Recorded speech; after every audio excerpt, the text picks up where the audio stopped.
Hello, welcome back to all of you. आज का question impulse momentum equation पे based है और क्योंकि इम्पल्स मोमेंटम इक्वेशन में वेक्टर्स इन्वॉल्व होते हैं तो आज की वीडियो में जो मेन चीज़ हम सीखेंगे वो है कि वेक्टर्स की डायरेक्शन को किस तरीके से लिखा जाता है, कब प्लस होता है, कब माइनस होता है। इन चीज़ों को लेकर के काफ़ी एक डिफ़िकल्टी रहती है, एरर होने के चांसेस रहते हैं। तो आज की वीडियो में मैं आपको वो मेथड बताऊंगा जिससे फिर कभी प्लस माइनस को लेकर के गलती नहीं होगी।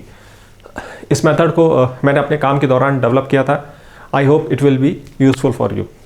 Okay, so let us study this problem. A player takes 0.1 second in catching a ball of mass 150 gram, है ना। 150 ग्राम की बॉल है। नॉर्मल अपन क्रिकेट खेलते हैं, उसमें कोई कैच अपन को पकड़ाता है तो अपन उस बॉल को पकड़ते हैं, है ना। वहाँ से बॉल का मोमेंटम आ रहा है और आप यहाँ से क्या लगाते हो, इम्पल्स, उस बॉल को रोकने के लिए। ये अपोजिट डायरेक्शन में लगेगा ऑब्वियसली, है ना, क्योंकि मोमेंटम इधर से आ रहा है तो उसको ख़त्म करने के लिए, उसको जीरो पे लाने के लिए आपने इम्पल्स लगाया इधर से। इम्पल्स बेसिकली फोर्स ही होती है, फोर्स इनटू टाइम, है ना। तो ये है physical situation. The ball was moving with a velocity of 20 metre per second. The force imparted by the ball on the hands of the player. तो ball को जो अचानक रोक दिया गया, है ना, तो इस दौरान बॉल ने प्लेयर पे कितनी फोर्स लगाई ये हमको निकालना है, ठीक है। दरअसल इम्पल्स के कंसेप्ट की हमको ज़रूरत इसलिए पड़ी क्योंकि जो ऐसी सिचुएशंस में फोर्स जो होती है ना, ये एक तो काफ़ी ज़्यादा लगती है और बहुत कम समय के लिए लगती है। तो क्या होता है कि उस फोर्स की वैल्यू पता कर पाना बड़ा मुश्किल होता है इन जनरल केसेस, है ना। इसमें तो अपन निकाल लेंगे क्योंकि यहाँ पे फोर्स को कांस्टेंट माना गया है, जबकि जो जनरल केस होता है अधिकतर ऐसा होता है कि फोर्स की जो वैल्यू है वो टाइम के साथ काफ़ी वेरी करती है। मतलब कॉम्प्लेक्स होता है, उसका क्या फोर्स का डिस्क्रिप्शन होगा ये पता नहीं होता, लेकिन उसका असर क्या हुआ ये हमको पता रहता है क्योंकि उसने बॉल को रोक दिया, बॉल के मोमेंटम को जीरो पे ले आया वो, तो उसका असर जो पड़ा वो तो हम पता कर सकते हैं। तो उसी चीज़ को इम्पल्स के फॉर्म में कन्वर्ट कर दिया गया है कि भाई जितने भी टाइम में फोर्स लगी उस पूरी चीज़ को एक बना दिया गया, इम्पल्स का कंसेप्ट इंट्रोड्यूस कर दिया गया, ठीक है। तो ओके, इस वीडियो में आज हम सीखेंगे लर्निंग वैल्यू क्या है इस वीडियो की। वो है सबसे ज़रूरी जो चीज़ सीखेंगे हम, वो है डायरेक्शन स्किल। प्लस माइनस को कैसे मैनेज किया जाता है, डायरेक्शन को कब प्लस होगा माइनस होगा, इसमें कॉन्फिडेंस लाने के लिए, श्योरिटी लाने के लिए कि आप सही कर रहे हो, है ना, वो चीज़ डेवलप करनी है। दूसरा चीज़ है apply impulse momentum equation. Impulse momentum equation कैसे अप्लाई होती है वो हम सीखेंगे। इस चीज़ को मैं पहले वाली वीडियो में बता चुका हूँ, तो हम बस उसका रिवाइज करेंगे, ठीक है। Okay, so let us study this. पहली चीज़ सीखते हैं डायरेक्शन।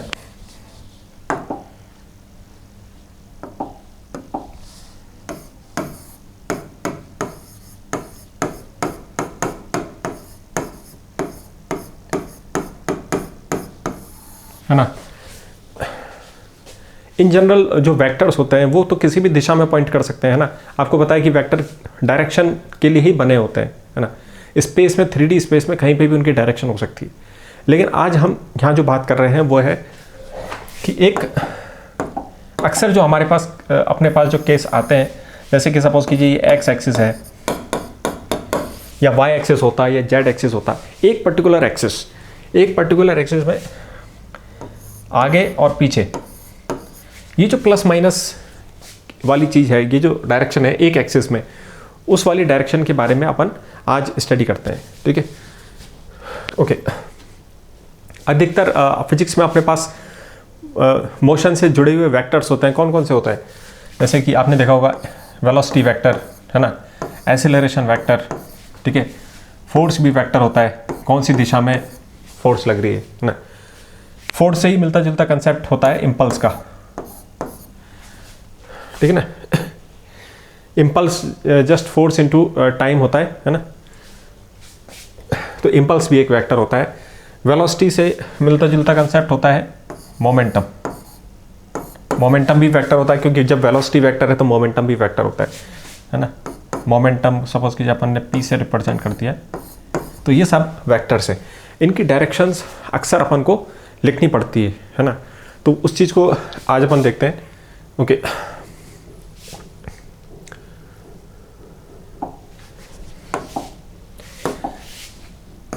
सपोज कीजिए ये एक एक्सिस है ना, एक एक्स एक्सिस है, ठीक है, और कन्वीनियंटली आप इस पर एक ओरिजिन मान लेते हैं यहाँ पे, वैसे उसकी कोई ज़रूरत नहीं है ना, लेकिन सपोज कीजिए अपन ने ये कोई ओरिजिन मान लिया, या हटा ही दो आप इसको, कोई ज़रूरत नहीं है इसकी, है ना, ठीक है। इस एक्सिस पे मूव करने की दो डायरेक्शन हो सकती है ना, या तो कोई देखो इधर चल रहा होगा और या फिर इधर चल रहा होगा, है ना। सपोज कीजिए एक इंसान जो है 5 मीटर पर सेकंड की स्पीड से चलता है, ठीक है ना, इसकी स्पीड है 5 मीटर पर सेकंड, यानी एक सेकंड में 5 मीटर ट्रेवल करता है वो, वेलोसिटी का ये मतलब है ना। तो सपोज कीजिए ये 5 मीटर पर सेकंड से इधर जा रहा है, कितने से जा रहा है, 5 मीटर पर सेकंड, ठीक है ना। और एक व्यक्ति और थोड़ी देर बाद में सपोज कीजिए ये इधर जाता है 5 मीटर पर सेकंड से, ठीक है ना। अधिकतर आप इधर वाली एक्स एक्सिस के डायरेक्शन को पॉजिटिव मानते हो, है ना। तो ये जो सिंपल है ये कहना कि इधर ये जा रहा है 5 मीटर पर सेकंड से इधर डायरेक्शन में, इस डायरेक्शन को अधिकतर आप पॉजिटिव मानते हो, है ना। इस डायरेक्शन को अपन अधिकतर प्लस लेते हैं, ठीक है। तो ये तो 5 मीटर पर सेकंड से इधर प्लस की डायरेक्शन में जा रहा है। इस व्यक्ति के बारे में आप क्या कहोगे? देखो एक तरीका यह है कहने का कि -5 मीटर पर सेकंड से जा रहा है ना। अब मैं आपको ये यहाँ पे ये बताना चाहता हूँ कि अपन इसको ऐसे नहीं कहना चाहिए, अपने को क्या कहना चाहिए, माइनस माइनस नहीं होता है एक्चुअल में। आप देखो चल तो वो 5 मीटर पर सेकंड रहा है ना, एक सेकंड में ये व्यक्ति भी 5 मीटर ट्रेवल कर रहा है, ठीक है ना। जैसे ये चल रहा है ना 5 मीटर पर सेकंड में, वैसे ये भी चल रहा है, तो ये माइनस नहीं चल रहा है, चल तो ये भी 5 मीटर रहा है। तो बेटर जो तरीका है ना इसको कहने का वो ये है कि ये 5 मीटर पर सेकंड चल रहा है और बिल्कुल हर सेकंड में 5 मीटर चल रहा है, माइनस का कोई मतलब नहीं है यहाँ पे। लेकिन ये चल किधर रहा है, -i कैप की डायरेक्शन में। ये वाली चीज़ मैं आपको समझाना चाह रहा था कि ये चल तो, इसकी जो वैल्यू है ना चलने की वो तो पॉजिटिव है। ये जो चीज़ है किसी भी वेक्टर में एक मैग्नीट्यूड होता है और डायरेक्शन होती है ना। किसी भी वेक्टर में क्या होता है, ये मैग्नीट्यूड है और ये डायरेक्शन है, तो ये तो प्लस में है, पॉजिटिव है, ये हमेशा पॉजिटिव रहेगी। ये वो वैल्यू है जिससे वो चल रहा है, और ये किस दिशा में जा रहा है यहाँ पे होगा अपना प्लस माइनस। तो जो भी अपन प्लस माइनस की बात करेंगे वो इस डायरेक्शन के अंदर करेंगे, इस नंबर के अंदर कभी भी माइनस नहीं लगाएंगे। अगर आप इस नंबर के अंदर माइनस लगाते हो तो बहुत कन्फ्यूजन बढ़ जाएगा, बहुत कन्फ्यूजन बढ़ जाएगा। इसलिए इस बात को ध्यान से समझना कि माइनस जब भी नंबर में हो वेक्टर के अंदर, तो उसको हम माइनस को डायरेक्शन के अंदर एब्जॉर्ब कर लो उसको। ये माइनस इस डायरेक्शन के अंदर आ गया, ठीक है। अब आपको समझना आसान हो जाएगा और अप्लाई करना भी आसान हो जाएगा, और प्लस माइनस से रिलेटेड गलती होने के चांसेस बहुत कम हो जाएंगे। तो अब आप समझो इसका फिजिकल मीनिंग, ये 5 मीटर पर सेकंड से चल रहा है व्यक्ति, है ना, इसकी वैल्यू पॉजिटिव है, लेकिन ये चल माइनस वाली दिशा में रहा है, -i कैप इस दिशा में चल रहा है। ऐसे लिखना है इसको, ठीक है। और हर वेक्टर के साथ अपन ऐसे ही करेंगे कि कोई भी जो वेक्टर होगा, सपोज कीजिए जैसे फोर्स का वेक्टर है ना, तो यहाँ पे तो उसकी वैल्यू होगी, ठीक है ना, और यहाँ पे होगी डायरेक्शन, यहाँ पे क्या डायरेक्शन होगी और इधर वैल्यू होगी। वैल्यू हमेशा पॉजिटिव होगी, ठीक है। अगर 5 न्यूटन की फोर्स लग रही है तो हाँ वो लग रही है, चाहे किसी भी दिशा में लग रही है ना, 5 मीटर की 5 न्यूटन की, है ना। कोई -5 का कोई मतलब होता है क्या, यानी 5 न्यूटन की ही फोर्स लग रही है। लेकिन हम इस बात को कहेंगे, अगर डायरेक्शन अलग जगह लग रही है तो अपन उसको क्या कहेंगे, तो जो भी प्लस माइनस वाला जो काम है उसको अपन डायरेक्शन के अंदर डालेंगे, ठीक है। उस चीज़ को अपन डायरेक्शन में शो करेंगे, प्लस माइनस जो भी होगा नंबर से सेपरेट करके इसके अंदर डालना है वो, फिर आपको सही हो जाएगा चीज़ें अप्लाई करना भी और समझना भी, ठीक है। ओके, तो ये डायरेक्शन स्किल थी, है ना। किसी भी वेक्टर को जब आप लिखते हो है ना। एनी वेक्टर, सपोज कीजिए एफ वेक्टर, तो ये उसकी होगी वैल्यू या मैग्नीट्यूड कह लो उसको, और दूसरी चीज होगी डायरेक्शन। जो भी प्लस माइनस वाली बात होगी, प्लस और माइनस जो भी बात होगी वो हम डायरेक्शन के अंदर करेंगे। वैल्यू को हमेशा प्लस में रखेंगे, पॉजिटिव रखेंगे और डायरेक्शन में इसको डाल देंगे, और ये जो पूरा एक्सप्रेशन बन जाएगा वो अपनी उस वेक्टर की वैल्यू होगी पूरी, है ना। उसको उठा के इक्वेशन में डालना है, ये है। ओके, दूसरी चीज अपन देखते हैं impulse momentum equation. Impulse momentum equation मैंने आपको पहले भी बताया था, है ना। क्या होता है, इनिशियल मोमेंटम, है ना, plus impulse is equal to final momentum. देखो कई बार ये वेक्टर से हमको पता है मोमेंटम वेक्टर होता है, क्योंकि वेलोसिटी वेक्टर होती है, मोमेंटम भी वेक्टर होता है, तो इंपल्स भी वेक्टर होगा। एक वेक्टर में दूसरा वेक्टर जुड़ेगा तो ये दूसरा वेक्टर बन गया, मोमेंटम है यहाँ पे भी, ये भी वेक्टर है। कई बार वेक्टर पे एरो नहीं लगाते, उसी को बोल्ड कर देते हैं, तो वो भी वेक्टर ही होता है ना। इसको और क्लियर लिखने के लिए आप इसके ऊपर वेक्टर लगा दो, ताकि श्योर हो जाएगा कि आप वेक्टर की बात कर रहे हैं, ठीक है। This equation is always a vector equation, ठीक है। ये वेक्टर्स होते हैं हमेशा, यानी कि हमेशा इनको डायरेक्शन के साथ लिखना होता है इस इक्वेशन में। ओके, तो किसी सिस्टम का मोमेंटम इनिशियल मोमेंटम है, उसमें एक्सटर्नल इंपल्स लगा और इस इंपल्स की वजह से उसका मोमेंटम चेंज हो गया। ये इतना सिंपल और बहुत ही पावरफुल लॉ है, ठीक है। तो बस आपको ये अप्लाई करना है। अब अपन को, जैसे मैंने डायरेक्शन स्केल में आपको बताया था कि वेक्टर को कैसे लिखा जाएगा, वो उस डायरेक्शन की जो स्केल अपन ने सीखी है उस तरीके से हम इनकी वैल्यू डाल देंगे और काम सही हो जाएगा, ठीक है। अब अपन सॉल्यूशन करते हैं, ठीक है। तो अब आप भी अपना सॉल्यूशन बना सकते हो, ठीक है। प्रॉब्लम स्टेटमेंट आपने पढ़ लिया है और क्या क्या हमको इसके लिए ज़रूरी है वो भी आपने सीख लिया है। So now you should give it a try, है ना। मैं यहाँ पे वो सॉल्यूशन कर देता है ताकि आप उसको वेरीफाई कर लें। ओके, तो बेसिकली आप इंपल्स मोमेंटम इक्वेशन लिखनी है आपको, यानी इनिशियल मोमेंटम प्लस कितना इंपल्स लगा, एक्सटर्नल चीज़ों ने कितना इंपल्स लगाया, और ये हो जाता है आपका फाइनल मोमेंटम, ठीक है। हमें मालूम था यहाँ पे इनिशियल मोमेंटम, एक बॉल आ रही है तो उस बॉल के अंदर कितना मोमेंटम था, बॉल का मास m है, ठीक है। अब आप देखो जो फिजिकल सिचुएशन है वो मैं बना देता हूँ। सपोज कीजिए बॉल यहाँ से फेंकी किसी ने, ठीक है ना, ये बॉल इधर से किसी ने फेंकी, इसका मास आपको दे रखा है 150 ग्राम है,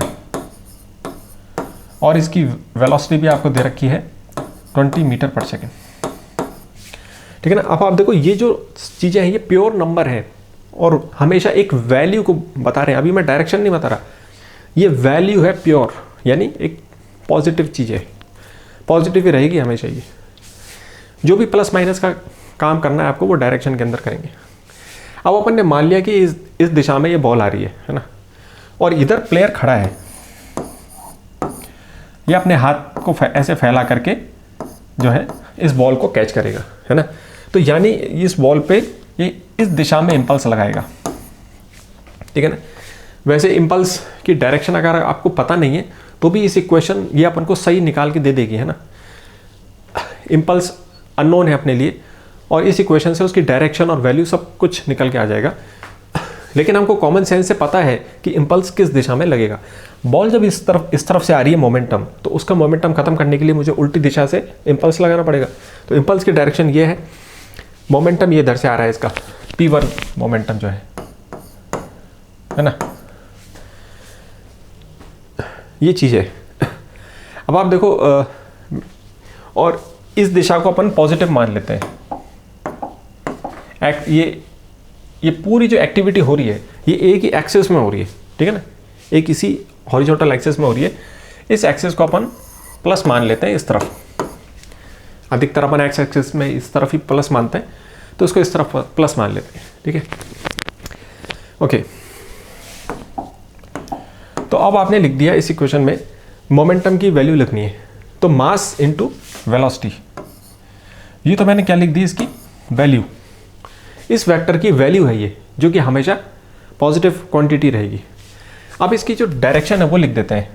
डायरेक्शन क्या है इसकी, ये इधर से आ रहा है, बॉल इधर से आ रही है, और ये वाली जो डायरेक्शन थी अपन ने प्लस मानी है इधर, है ना। ये कौन सी डायरेक्शन है, इस तरफ प्लस आई कैप, है ना, प्लस आई कैप, और इसके इधर जो डायरेक्शन जा रही है वो कौन सी डायरेक्शन हो गई, माइनस आई कैप। यानी अगर मैं इसके उल्टा चलूंगा तो वो डायरेक्शन को अपन क्या कहेंगे, माइनस आई कैप, और इधर चलेंगे प्लस की तरफ, प्लस आई कैप, है ना। तो अब आप इसकी डायरेक्शन लिख दीजिए, क्योंकि इधर जा रहा है प्लस की तरफ, तो ये आ जाएगा आपका प्लस आई कैप। ठीक है, इसकी डायरेक्शन सेट हो गई, प्लस माइनस जो भी था अपन ने डायरेक्शन में डाला, वैल्यू इधर लिख दी। ठीक है, प्लस जे वेक्टर। इम्पल्स क्या होता है, इम्पल्स का फॉर्मूला आपको पता होगा, impulse is nothing but force into time. क्योंकि यहाँ पे अपन को फोर्स को कांस्टेंट मानना है, इसलिए अपन इसको ऐसे लिख सकते हैं, अदरवाइज इंटीग्रल वाला साइन आता है ना। तो इम्पल्स का ये एक्सप्रेशन ये होता है, तो इसको अपन लिख देते हैं, है ना, फोर्स वेक्टर। क्वेश्चन में अपन से यही चीज पूछी गई है कि कितनी फोर्स लगी, है ना, कितनी फोर्स लगी। देखो मैं न्यूटन के थर्ड लॉ के हिसाब से ये जो फोर्स लगाएगा बॉल पे, उतनी ही फोर्स बॉल लगाएगी। बॉल और जो प्लेयर है आपस में इंटरेक्ट कर रहे हैं, आपस में जो इंटरेक्ट कर रहे हैं एक फोर्स से इंटरेक्ट कर रहे हैं। जितनी फोर्स प्लेयर उसको रोकने में लगा रहा है, उतनी फोर्स उसके ऊपर भी लगी होगी। तो क्वेश्चन से अपन से पूछा गया है कि बॉल ने कितनी फोर्स लगाई, है ना, उसकी वैल्यू पूछी है बेसिकली। तो यहाँ पे जो इम्पल्स लगाया, इस व्यक्ति ने इम्पल्स लगाया है। अब यहाँ पे बॉल का इम्पल्स नहीं आएगा, बॉल की चीज़ें तो ये है, बॉल का मोमेंटम, बॉल अपना वो सिस्टम है, बॉल तो ये है, बॉल का इनिशियल मोमेंटम आ गया है। ये एक्सटर्नल चीज़ें हैं जो बॉल के ऊपर एक्सटर्नल बाहर से लग रही हैं। एक्सटर्नल कौन है, ये व्यक्ति, इसने, इस प्लेयर ने लगाया है इम्पल्स से, तो इसकी तरफ से अपन लिख रहे हैं ये।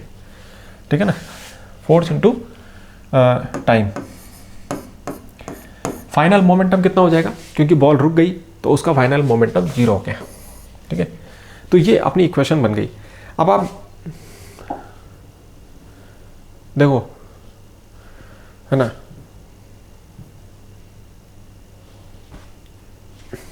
तो अपनी इक्वेशन बन गई।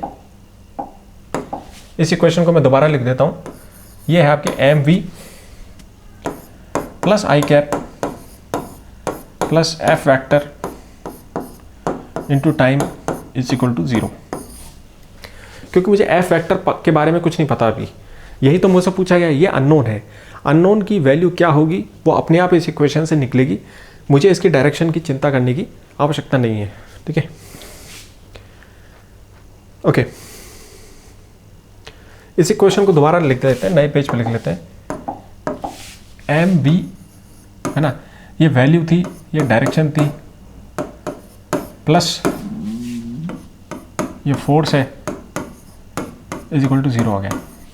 अब आप देखो, मुझे ये निकालना तो ये, तो अपन इस चीज को यहां पे छोड़ देते हैं और उस चीज को इधर ले आते हैं, minus M V plus I cap. मैंने है ना, इसको इधर ले आओगे तो ये माइनस हो जाएगा ना। अब वही बात का ध्यान रखना है ना, उसी चीज़ का ध्यान रखना है जो मैंने आपको बताई थी वेक्टर के बारे में। वो ये बताई थी आपको कि ये जो नंबर के आगे माइनस है ना, इसको यहाँ नहीं लिखना है, अपने को इस नंबर को हमेशा प्लस में रखना है, और ये माइनस इस डायरेक्शन के अंदर आ जाएगा।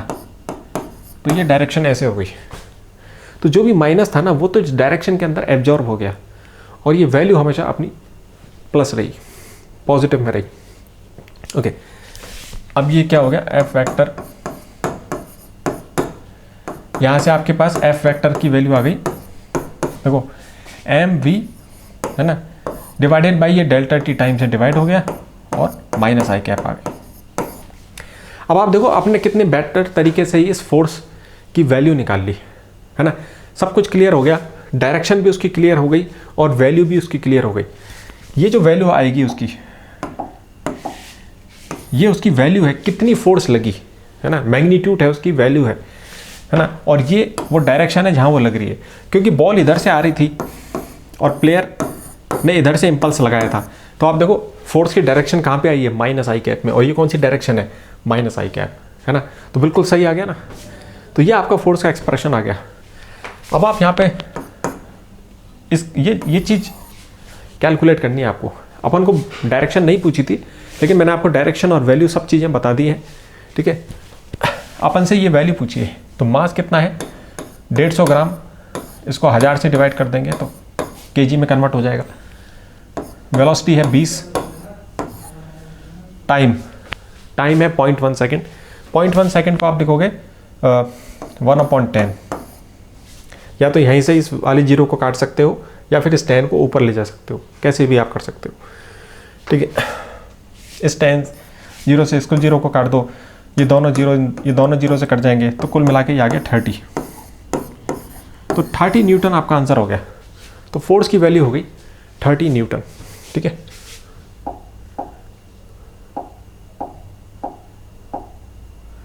या 30 न्यूटन वैल्यू हो गई। अब जो प्रोसेस मैंने आपको बताया है, क्योंकि ये सिखाने के लिए बताया गया था, इसमें बहुत सारी डिटेल बताई गई थी आपको, इसकी अगर आप प्रैक्टिस कर लोगे और फिर दोबारा से क्वेश्चन पढ़ के और इसको फास्ट तरीके से फिर आप कर सकते हो, है ना।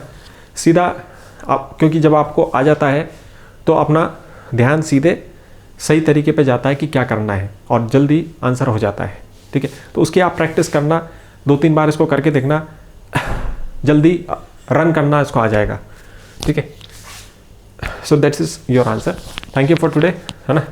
तो आपने एक डायरेक्शन स्किल सीखी जो पूरी मैकेनिक्स में आपको काम आएगी।